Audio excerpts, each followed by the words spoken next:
Welcome back students. My name is Ruchi Chaudhary and I am running a YouTube channel Learn Science with Ruchi.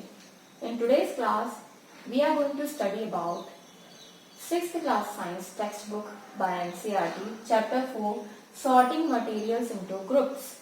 So let's begin our chapter.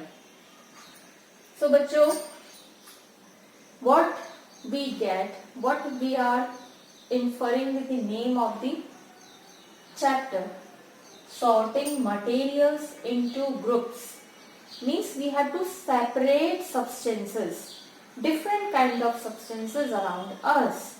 मतलब कि हम इस chapter का title है sorting materials into groups. Materials को groups में बांटना. हमको क्या करना है, डिफरेंट मटेरियल्स को उनके अलग अलग ग्रुप्स में बांटना है. आगे बढ़ेंगे आप तो मैं आपको एक यहाँ पे पिक्चर दिखाऊंगी. इस पिक्चर में आपको डिफरेंट मटेरियल्स दिखेंगे. आपको उन सबको ऑब्जर्व करना है, अवलोकन करना है कि कौन कौन सी वो चीजें हैं और फिर उनको आप अपने माइंड में सोचेंगे कि इनको हम किस किस ग्रुप में डिवाइड कर सकते हैं. तो आगे चलिए देखते हैं. देख लिया. अब आपने क्या किया, जितने भी मटेरियल्स आपको दिखे इसमें आपको क्या करना है, इनका पर्पस देखना है. सबसे पहले क्या देखेंगे आप, शेप देखेंगे. उसके बाद मटेरियल देखेंगे, यूजफुलनेस, ये होगा. मान लीजिए आपको जो मैंने मटेरियल दिया उसमें बहुत सारे मटेरियल्स ऐसे थे जो एक ही शेप के थे, जैसे टेनिस बॉल, फुटबॉल और आपका कोई भी बॉल आइटम.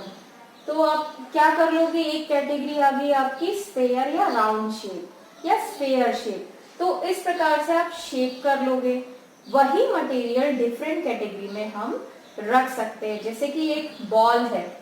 अब बॉल जो है आपके पास स्टील बॉल भी हो सकता है, मेटल बॉल हो सकता है, मैग्नेटिक बॉल हो सकता है, रबड़ बॉल हो सकता है, प्लास्टिक बॉल हो सकता है. तो ये बॉल के अंदर ये शेप के अकॉर्डिंग, शेप के बेसिस पे एक शेप क्या है हमारा, बॉल शेप या स्फेयर शेप. स्फेयर शेप के बेसिस पे हमने क्या किया, बहुत सारे मटेरियल्स को जिनका शेप इसके जैसा था उसको इस कैटेगरी में रख दिया. अब यहाँ पे देखिए कई सारे प्रकार के जो बॉल्स हैं यहाँ पे आ गए. बट क्या ये इन सब का पर्पस एक ही है. स्टील बॉल का कुछ और पर्पस है, मेटल बॉल का कुछ और पर्पस है, रबर बॉल को हम प्ले करने के लिए यूज करते हैं, प्लास्टिक बॉल को हम कुछ और पर्पस के लिए यूज कर रहे हैं. तो इनका पर्पस अलग है बट इनका शेप एक है, इसीलिए ये एक कैटेगरी में आ गए. बट इसमें भी मटेरियल्स इनका अलग है, इनका यूजफुलनेस अलग है, इनका प्रॉपर्टीज डिफरेंट है. तो हम डिफरेंट प्रॉपर्टीज डिपेंड करता है कि हम किस प्रॉपर्टी को कंसिडर कर रहे हैं, उसके बेसिस पे हम मटेरियल्स को सॉर्ट करते हैं या बांटते हैं. आपने देखा होगा रिसाइकलिंग प्लांट कभी आप जाएंगे तो वहां पे क्या होता है, सॉर्टिंग ऑफ मटेरियल्स. अब सॉर्टिंग ऑफ मटेरियल्स में क्या बेसिस होता है, सबसे पहले तो प्लास्टिक इक्विपमेंट्स क्या होंगे, अलग हो जाएंगे. जितना भी प्लास्टिक है वो एक कैटेगरी हो गई हमारी, ठीक है. दूसरा क्या है हमारा, मेटल्स. जितने भी मेटेलिक जैसे हमारा केन हो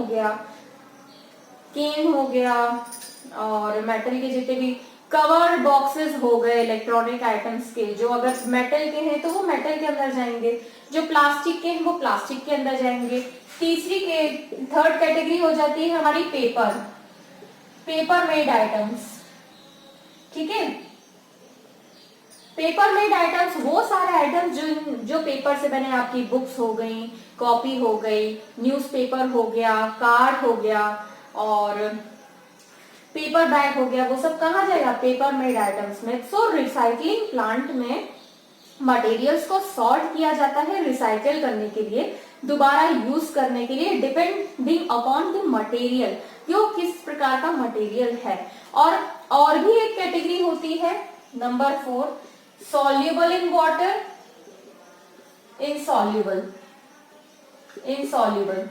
उसके बाद होती है हार्डनेस या सॉफ्टनेस।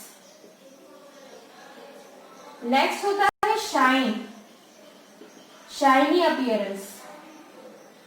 ठीक है, तो वो सारे ऑब्जेक्ट्स जिनमें शाइन है, जैसे ग्लिटरिंग ऑब्जेक्ट्स होते हैं जिनका शाइन है, तो जिनमें शाइन है, जिनको अगर हम कट करते हैं तो उनमें शाइनी अपीयरेंस आ रही है, तो उनको हम एक अलग कैटेगरी में रख देंगे।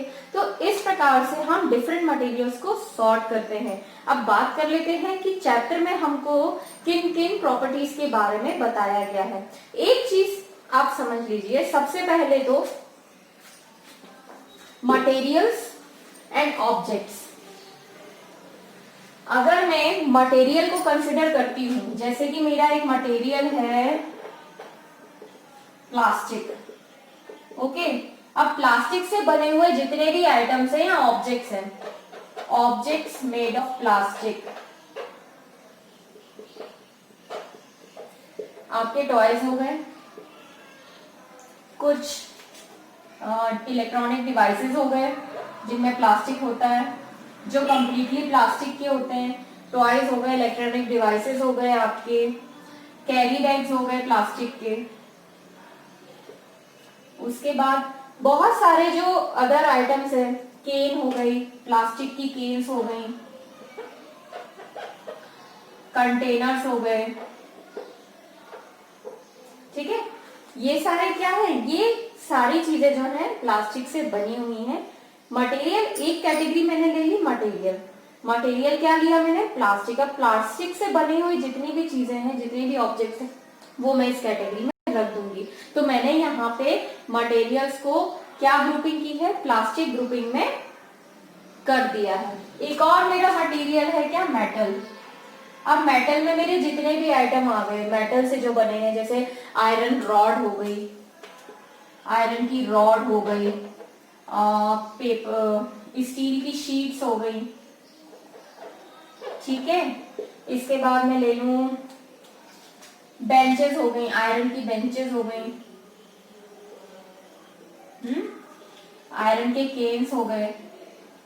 तो ये मेरी एक कैटेगरी बन गई। इस प्रकार से मैं क्या करूंगी, जितने भी मटेरियल मेरे आसपास है उनको मैंने एक कैटेगरी देखी कि अच्छा ये तो किस चीज का बना है, मेटल का बना है। मेटल में भी क्या है मेरा, आयरन मेटल बना है, आयरन मेटल बना है, तो मैं आयरन से बनी हुई जितनी भी मटेरियल वो ऐड कर दूंगी। अब मटेरियल में मैंने मेटल लिया है, तो इसका मतलब ये है कि मैं आयरन के अलावा भी और भी मेटल्स है मेरे आसपास, जैसे कॉपर की वाइंडिंग होती है मोटर्स के अंदर, उसको ले लूंगी। एल्यूमिनियम के यूटेंसिल्स होते हैं घर में, बहुत सारे इक्विपमेंट्स होते हैं घर में जो यूज होते हैं।